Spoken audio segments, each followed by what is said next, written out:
Vamos a comenzar de inmediato conversando con el subsecretario de Redes Asistenciales, Arturo Zúñiga. Subsecretario, gracias por acompañarnos en CNN Chile. Hola Mónica, ¿cómo está? Muy buenas tardes.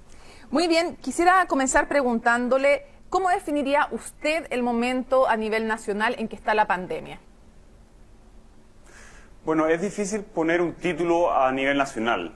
¿Por qué? Porque lo que nos ha demostrado este virus es que todavía no tiene un patrón, por decirlo de alguna forma, y hemos tenido cómo van aumentando los casos en algunas ciudades, en algunas otras ciudades van a la baja, como en la región metropolitana, pero también estamos muy conscientes de lo que está ocurriendo en el norte de nuestro país, en Arica, en la región de Atacama, en donde los casos siguen siendo muy altos, con una tasa muy alta de incidencia, y es por eso que el llamado tiene que ser adaptado a cada una de las regiones de nuestro país. Y siempre el llamado obviamente va a ser a mantener las medidas de aislamiento, es decir, el uso de mascarilla, lavado frecuente de manos y el distanciamiento físico. Sí, ahora eso siempre, incluso es súper importante, lo hemos recalcado una y otra vez, incluso cuando estemos en el mejor de los momentos, evidentemente, siempre sabemos que hay que mantener esas recomendaciones, ¿no? Quisiera preguntarle, ¿usted cree que en la región metropolitana se ha producido el fin de esta leve mejoría? ¿Comparte o no las opiniones de quienes sostienen que ya en la región metropolitana y en otros lugares no está en contracción la epidemia, sino en expansión?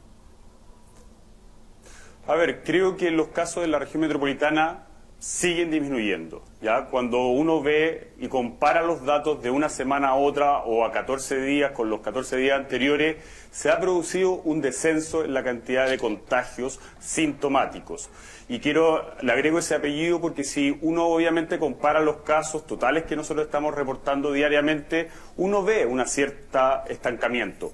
Pero hay que recordar que hace 30 días atrás la cantidad de casos activos, de búsqueda activa de casos, era muy baja. Hoy día, de los 1.700 que reportamos, solo 1.100 eran casos sintomáticos. Por lo tanto, se está produciendo una búsqueda activa de casos muy importante que llega a niveles de 35% el día de hoy. Y eso habla de que estamos buscando y que estamos encontrando a personas que antes no identificábamos. Y el mejor ejemplo de eso es lo que está sucediendo en Magallanes, en la ciudad de Punta Arenas. Hace 3 meses atrás teníamos incluso menos contagiados de los que tenemos hoy día, menos casos positivos. Y resulta que en las unidades de cuidado intensivos teníamos muchísimos más pacientes hospitalizados de los 5 o 6 pacientes que tenemos en UCI el día de hoy. Dos cosas. ¿Dónde y cómo determinan, cómo hacen esta búsqueda activa de casos? Y si este éxito que usted dice que ha provocado para detectar a asintomáticos ¿no es una muestra también de que tal vez esto se debió implementar antes? A ver, primero, ¿en qué zonas se sale a buscar? Bueno, son zonas calientes que nosotros llamamos. Nosotros tenemos georreferenciado cada uno de los casos positivos. Y cuando vemos algún barrio, alguna esquina o un lugar predeterminado que tiene un número importante de casos, los equipos de atención primaria de salud de los consultorios salen a testear al barrio. Y de esa forma uno puede encontrar más casos asintomáticos de personas que están en contacto estrecho. Y haciendo ese trabajo, uno obviamente logra encapsular más rápidamente los contagios y si bien puede mantener un número mayor por algún tiempo, la caída va a ser más rápida de lo que no hubiese sido si no se hubiesen encontrado esos casos activos. Y eso obviamente habla de que hay una mayor capacidad de testeo. Hoy día estamos cercanos a los 30.000 testeos diarios que se están haciendo por PCR y que obviamente esa capacidad no la teníamos los primeros días de marzo. Nosotros los primeros días de marzo contábamos con 8 laboratorios. ¿Subsecretario? Y en la medida que hemos podido aumentar esa cantidad, hemos gastado toda esa energía en salir a buscar los casos activos. Si entiendo bien, hubiera sido bueno haber hecho antes esta búsqueda activa de casos, pero no era posible porque no daba la capacidad de testeo, ¿es eso? Efectivamente, nosotros tenemos que considerar que hoy día ya tenemos 115 laboratorios y hace 3, 4 meses atrás era bastante menos. Teníamos primero 6.000, después pasamos a 14.000, hoy día ya vamos en 28.000 y obviamente todo eso nos permite salir a buscar y a realizar un número mayor de testeo. Para preguntarle respecto de qué va a pasar con todo el equipamiento, antes necesitamos saber bien en qué momento la autoridad nos dice que estamos de esta pandemia. Usted dice depende de cada zona, pero en general, ¿usted diría que estamos cerca, como han advertido algunos, de un rebrote? Es que, insisto, creo que la situación de rebrote, por ejemplo, en Atacama está. En Atacama tenemos una situación de una tasa de incidencia por sobre 300 cada 100.000. Lo mismo en Arica. Por lo tanto, el llamado es lo que usted mencionó, Mónica, en un comienzo. O sea, tenemos que mantenernos en alerta a pesar de que tengamos 6 casos o 5 casos como lo tiene Aysén. Pero precisemos, ¿en qué lugares ya hay rebrote y en qué lugares estamos cerca de que se produzca un rebrote? Es imposible que nosotros podamos decir cuándo va a ocurrir un rebrote. Para eso tendríamos que saber cuántos contagios van a haber el día de mañana. Ya, pero ¿en qué lugares Lo único que nosotros podemos hacer es un llamado. A ver, pero subsecretario, usted nos dijo, por ejemplo, 2 lugares donde hay rebrote. ¿En qué lugares en Chile ya hay un rebrote de COVID a juicio de la autoridad? A ver, nosotros tenemos tasa de incidencia alta en Arica, en Atacama. Tenemos una tasa de incidencia media alta, por ponerle algún nombre, en Coquimbo, en Antofagasta, en Iquique y en Magallanes. Son todas regiones que ya están con medidas bien estrictas de la autoridad sanitaria en cuanto a cuarentenas. En todas ellas hay rebrotes estamos viendo en algunas ciudades que va de caída. Ya, entonces en todas ellas uno podría decir, esas son las zonas hoy por hoy en Chile donde ya hay un rebrote. Una tasa de incidencia alta, porque hay que recordar que en Atacama no teníamos un caso importante hace pocas semanas atrás, pero sí, por ejemplo, en Antofagasta y en Arica. Por eso es que usted me acaba de decir hace 2 minutos que Antofagasta, acaba de decir que Atacama y Arica eran 2 ejemplos de rebrote. ¿Lo son? De tasa de incidencia alta. No, pero antes me dijo rebrote. Bueno. Bueno, ¿qué? Es que la pregunta es ¿qué es rebrote si no? El rebrote es cuando se producen 2 o más casos determinados. Eso es la definición de rebrote. Para que exista un rebrote grande, que es lo que debe preocuparnos, obviamente uno ve una tasa de incidencia. Ese es el indicador más preciso acerca de si hay un rebrote grande, porque rebrotes tenemos todos los días. ¿Ya? Y por eso hablo yo de tasa de incidencia y que la tasa de incidencia de la región de Atacama, de Arica, es alta. Sería importante que la gente entienda justamente, si nos puede explicar lo más simple posible, ¿qué es un rebrote? Porque nos pasamos hablando de ciertos conceptos y que de repente, bueno, no tenemos por qué manejarlo, no somos expertos, la gente tampoco tiene por qué manejarlo en sus casas. Entonces, me gustaría que usted explicara a la gente qué es un rebrote y si hay en algún lugar del país en estos momentos lo que usted define como un rebrote grande. A ver, un brote es donde se producen 2 o más casos asociados. Eso es un brote. ¿Ya? Y un rebrote es cuando vuelve a ocurrir esa situación después de haber ya parado. ¿Ya? Es un rebrote. Lo que ha ocurrido, por ejemplo, en la ciudad de Punta Arenas, cuando tuvimos una alta tasa de incidencia hace 3 meses atrás, han ocurrido una serie de rebrotes durante todo este tiempo, pero muy pequeños, y se ha mantenido durante más de 3 meses a una tasa de incidencia baja. Ahora tenemos un mayor número de casos en la ciudad de Punta Arenas y se produce un aumento importante de la tasa de incidencia, incluso superior a la tasa de incidencia que había hace 3 meses atrás. Y ahí se podría calificar como, de nuevo, que esa ciudad tiene una alta tasa de incidencia. Entonces, un rebrote entre mediano y grande es lo que está pasando, por ejemplo, en Atacama y en Arica.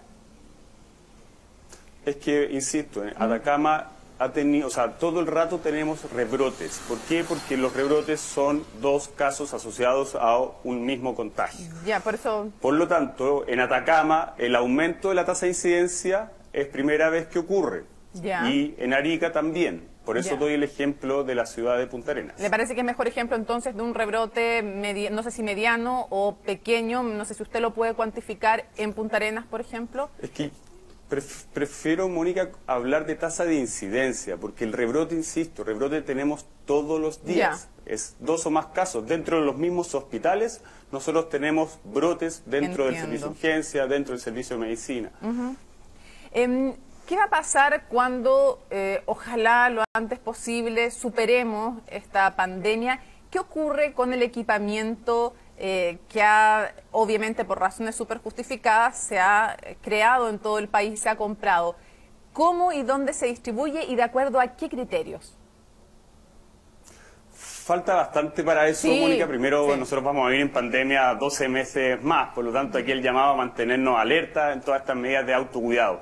Pero cuando nosotros planificamos toda esta compra, este plan de coronavirus, de fortalecer la red asistencial, también pensamos en cómo darle un uso adecuado. Por ejemplo, compramos camas que van a ser ocupadas en los hospitales nuevos. ¿Por qué? Porque compramos las camas que se ocupan normalmente en los hospitales. También todos los equipos que están de laboratorios de test de PCR van a seguir funcionando. Nosotros tenemos que hacer una vigilancia epidemiológica muy importante para no tener un aumento en la tasa de incidencia importante. Y así como también los hospitales modulares tienen que son flexibles, se pueden transportar de un lugar a otro, van a ser ocupados para cuando tengamos, por ejemplo, catástrofe como puede ser un terremoto o puede ser una aluvión. Tienen esa capacidad de moverse rápidamente, instalarse y estar al servicio de la comunidad. Toda esa infraestructura, además de los ventiladores mecánicos, queda a disposición del Ministerio de Salud y para poder enfrentar de mejor forma cada una de las necesidades que podamos tener en el futuro, como podría ser una campaña de invierno de un virus como la influenza o el VRS. Todos esos ventiladores mecánicos van a quedar en los hospitales y van a estar ahora por si llegásemos a tener un aumento importante de la tasa de incidencia o en el futuro si llegásemos a tener una campaña de invierno bien difícil como ha ocurrido recién el año pasado. ¿Qué va a ocurrir en caso de que haya un rebrote grande con espacio riesgo? Me refiero a la región metropolitana o uno en otras zonas cercanas. ¿Se puede reabrir espacio riesgo? ¿Está dentro de los planes si es que hubiera un rebrote importante? Puede ocurrir.Nosotros podríamos tener la facultad de poder montar nuevamente ese espacio, el centro hospitalario Huechuraba, en donde tenemos una capacidad para llegar a 800 camas básicas medias. Sin embargo, hemos preparado también dos recintos muy fuertes, como es el Hospital Metropolitano en la comuna de Providencia y la Posta Central, que se ha fortalecido muy fuerte en lo que es camas intensivas. Vamos a tener 200 camas intensivas entre estos dos hospitales y eso también nos va a permitir derivar pacientes más complejos desde otros hospitales de la región metropolitana a estos dos recintos y de alguna forma permitir que los hospitales, el resto de los hospitales, puedan realizar más cirugías, más tratamientos de pacientes que lo requieren y que han sido postergados durante estos meses que hemos tenido un aumento. Pero en caso de ser necesario, si llegamos a tener un aumento importante como lo tuvimos, todos los hospitales están facultados para volver en solo 5 días a su capacidad máxima de camas de unidades de cuidados intensivos. Entiendo, claro, que tanto recintos públicos como privados tienen 5 días en caso de ser necesario para volver a la capacidad máxima que alcanzaron.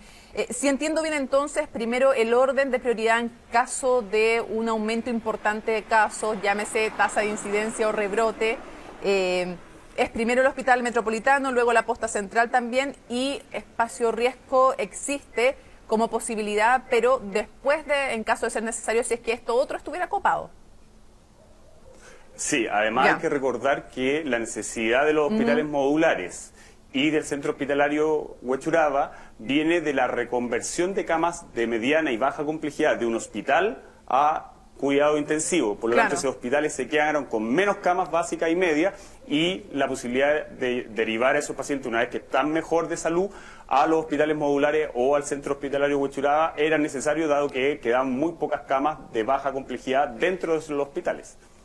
Subsecretario, los hospitales de regiones y los de los nuevos, en el fondo, en distintos lugares, lo que va a regir, ¿qué se hace a futuro después de estos 12 meses en que probablemente vamos a vivir con esta pandemia? Entiendo que por mientras el equipamiento va a estar como móvil, o sea, se va a ir moviendo según necesidad, pero cuando ya se decida el destino, ¿cuál va a ser el criterio que se va a emplear para decidir? ¿Van a tener, por ejemplo, una prioridad importante los hospitales de otras regiones que no sean la metropolitana? Porque siempre también se siente que al final, mientras más lejos está de la capital, menos posibilidades se tiene de acceso a una salud de calidad. A ver, nosotros tenemos determinado cuántas camas hay por región en en nuestro país. Y en base a eso nuestro plan de inversiones se sigue ejecutando. Pero efectivamente, por ejemplo, en la región de Coquimbo, es la región que menos camas por habitante del país tiene. Y es ahí en donde hay ya un proyecto entregado, que es el nuevo Hospital de Ovalle, y próximamente se va a llamar a licitación al nuevo hospital de Coquimbo y al nuevo hospital de La Serena, que van a duplicar su capacidad actual. Pero por mientras, si es necesario, obviamente está la posibilidad de poner a disposición de la región de Coquimbo un hospital modular con 100 camas, con el objetivo de también poder resolver listas de espera, que son uno de los grandes cargas que tiene el Ministerio de Salud, de poder resolver de una vez por todas la lista de espera. 3 preguntas cortas con temas súper concretos. Lo primero, ¿usted coincide en que lamentablemente es probable que al final de esta pandemia tengamos más de 18.000 fallecidos? Es que es imposible que nosotros podamos decir cuántos fallecidos van a haber. Para eso tendríamos que saber cuántos contagios vamos a tener. Pero según y es muy difícil eso porque eso no depende exclusivamente del comportamiento de la ciudadanía. Por lo tanto, si tenemos un buen comportamiento y se acatan las normas de la autoridad sanitaria, nosotros debiésemos tener una caída en los contagios y por lo mismo una caída en las personas que han fallecido. Pero también resulta muy difícil hacer eso cuando vemos, por ejemplo, las imágenes de la región del Ñuble, en donde en Chillán estaban muchas personas comprando en los moles y resulta que el llamado es precisamente a tratar de evitar esas compras que no son indispensables. ¿Y por qué no se retrocede ahí de inmediato cuando se ven esas aglomeraciones? Porque tendríamos que pasar en paso uno el resto de nuestras vidas. Nosotros tenemos que llamar a un cambio cultural. Un cambio cultural que es absolutamente necesario que se haga. Es decir, tenemos que adoptar esto en nuestras vidas y decir, de aquí a 12 meses más tenemos que vivir de esta forma. De lo contrario, vamos a tener que vivir encerrados y eso no es posible. Subsecretario, es posible, no digo cuándo, sino que es posible volver a clases presenciales sin que exista una vacuna. Primero tenemos que ver cuáles son las medidas de mitigación. Ya las medidas de mitigación son, por ejemplo, en la feria, cuando una feriante pone un nylon entre medio de la persona que va a comprar y de la fruta y la verdura. ¿Por qué? Porque eso disminuye la probabilidad de contagio. Todas esas medidas de mitigación tienen que aplicarse en las escuelas, en los colegios, y una vez que estén determinadas, ver obviamente cuál es la efectividad de esas medidas de mitigación. Y de esa forma ir viendo cómo se va desarrollando esta pandemia. Sí, nosotros se lo pregunto, en estos minutos, tal vez se lo pregunto de otra sí, forma más precisa. De repente es mejor preguntárselo de una forma más precisa todavía. Con todas las medidas de mitigación implementadas en el óptimo nivel y una baja circulación del virus, ¿es posible pensar en un retorno a clases sin que exista la vacuna? Y se lo pregunto porque el Colegio de Profesores ha dicho que no quieren retornar a clases, que no les parece seguro mientras no haya una vacuna. O sea, esa es una línea que están poniendo. Yo le pregunto si es posible, con todas las medidas de mitigación adecuadas, óptimas, y una baja circulación del virus, pero sin la vacuna, si es posible pensar o no en un retorno a clases sin vacuna. Teniendo todas las medidas de mitigación que disminuyen la probabilidad de contagio, teniendo una baja circulación, sí es posible. Y el mejor ejemplo que están dando son algunas escuelas que ya se adaptaron, que han vuelto a clase y que no han tenido un aumento de los casos contagiados. O sea, ¿no le parece que sea necesario poner como condición indispensable la existencia ya de la vacuna? No, imaginemos que no tenemos la vacuna. Imaginemos que estos ensayos que se están haciendo no resultan positivos. Claro. Nosotros tenemos que empezar a adaptar nuestra vida a una situación de pandemia. Estamos viendo la peor pandemia, la pandemia más cruel de los últimos 100 años. Y es por eso que todas las medidas de mitigación se tienen que implementar desde ya, independiente si hay una vacuna en 12 meses más o no. Y de esa forma poder empezar a disminuir los casos activos y de esa forma tratar de tener un poco más de normalidad en esta nueva realidad. Y una cosa para cerrar súper cortito, a ver si nos puede ayudar. Típico nos va a decir que no, pero veamos si puede. Nos puede adelantar, al menos sin, bueno, si quiere con nombre mejor, pero ¿hay alguna posibilidad de alguna comuna que mañana se ha anunciado su avance de etapa? ¿O hay algunas que vayan a retroceder y cuáles? Bueno, nosotros revisamos diariamente esa información. No se ven grandes cambios desde la situación desde el miércoles. No ha habido una disminución importante de algunas comunas o un aumento importante en otras comunas. Pero obviamente esa información la vamos a tener el día de mañana actualizada con los datos de hoy día de la noche y en base a eso vamos a entregar la información a toda la ciudadanía a través del reporte diario. Ya, ese fue un elegante, no podemos adelantarlo, me parece. Ya, subsecretario, vamos a esperar entonces hasta mañana para ver qué ocurre con la situación a nivel país. Que esté muy bien, muchas gracias. Muchas gracias a usted, Mónica, que tenga muy buenas tardes. Hacemos una pausa y volvemos.